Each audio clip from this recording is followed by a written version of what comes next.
What's going on, everyone? Welcome back to another episode of the Boundless Perception YouTube channel.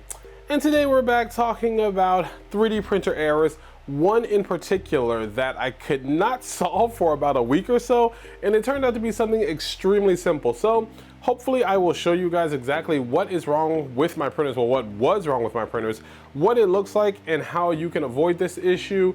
It's extremely simple. I don't want you to run into it and get stuck wasting tons of filament like I did. So let's check it out.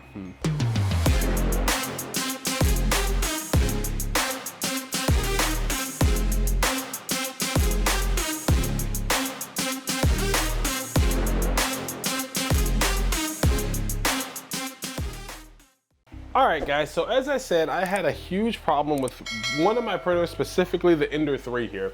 For about a week or so, I could not get it to print. Well, let me rephrase that. I could get it to print and it would be perfectly fine about halfway up the print, or it would be perfectly fine halfway after the print was done. It was really weird. I couldn't figure out what was going on. It took me like a week or so to figure out, and I wasted a lot of filament on it. So I'm gonna try to hopefully show you guys exactly what was wrong. And I was asking around the forums and they were telling me all these different things, and unfortunately it turned out to be none of them.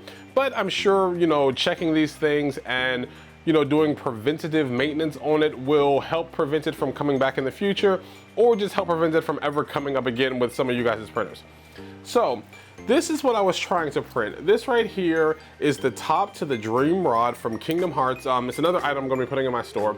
As you can see, this part doesn't look so bad. Now, this is basically the base that it was kind of sitting on. This isn't the exact piece. I said again, I think I have the other piece somewhere over here. As you can see, I had multiple failed prints, but this is what was happening.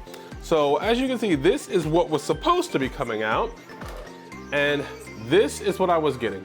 Hopefully you guys can see this is very, very mushy. The layers do not adhere to one another. I can peel it back extremely easy like an orange. You see, like it just came off. Keep peeling, it just keeps coming off. And I couldn't figure out why. And if you see, this part down here is a little bit more solid. It's not, you know, perfect, but it's a lot more solid than these upper layers. So I was very confused because below this was actually even more solid. It was coming out something like this. So I was very, very confused what was going on. It doesn't make sense that the bottom layer was bad, and then the bottom layer was bad and the top layer was good, or vice versa. So it took some investigating, and finally I figured it out. So we're gonna go ahead and chuck these, jump over to the printer and show you everything I checked and eventually what exactly solved it. So let's hop over to that. All right guys, so here we have our Ender 3. I'm gonna jump straight to it. First thing we're gonna check is the horizontal bar here. Make sure that it's level. As you can see, mine's is very level. I have had times where this side right here will start to slope. So all I did was grab a wrench, let's move this, and there's an eccentric nut right in here, if you guys can see, that you're just gonna wanna tighten. Again, you don't want it to be too tight and you don't want it to be too loose. It's just this range that you just have to find. There's also an eccentric nut over in here, and there's some underneath here. You wanna make sure that they're all tight. So that was the very first thing I did. The next thing I did was level my bed. This right here shows me that it is level, but again, I used my paper test and I went ahead and used my dial gauge. You guys can see that episode where I used the dial gauge holder to place a gauge on here, which will in fact tell me if it is level, because I can directly tell how much pressure is on each corner. So that is the next thing you're going to want to check. Then I actually went ahead and disassembled the entire extruder and checked the Bowden tube. So I ended up replacing my Bowden tube here. I ended up taking this cover off here. There's simply a screw right in the back here, and then you pop off these two hooks that go right in the side here. I took it apart, took out the Bowden tube, and went ahead and cleaned the entire extruder and replaced the extruder tip. So that was the next thing I went ahead and checked. Once I figured out it was none of those things, I was kind of at a loss. I was thinking maybe my filament here was actually wet, so I replaced the filament, still didn't fix the problem.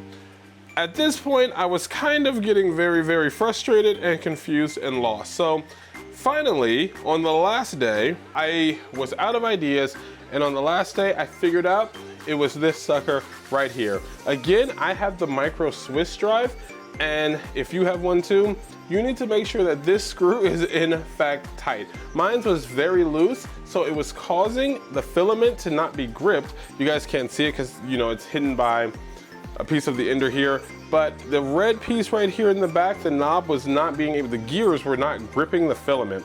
So as it was pushing the filament through, it was slipping, and that was causing this issue. So now that we've got the camera zoomed in a bit, you can see the filament here is, let's see, very, very soft and mushy. Like I can just squish it all.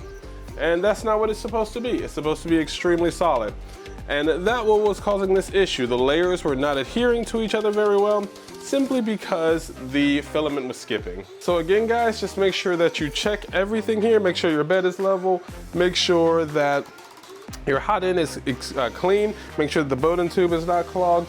But most importantly, make sure that there is tension on the tension arm and that it is grabbing the filament as it passes through the gears. All right, guys, so hopefully these tips and this process has resolved your issue if you are having this and will prevent this issue in the future. Again, this is a quick look at what they look like. This is just another meshy piece. You see, I can crumble this in my hand. It's completely useless. This, not so much.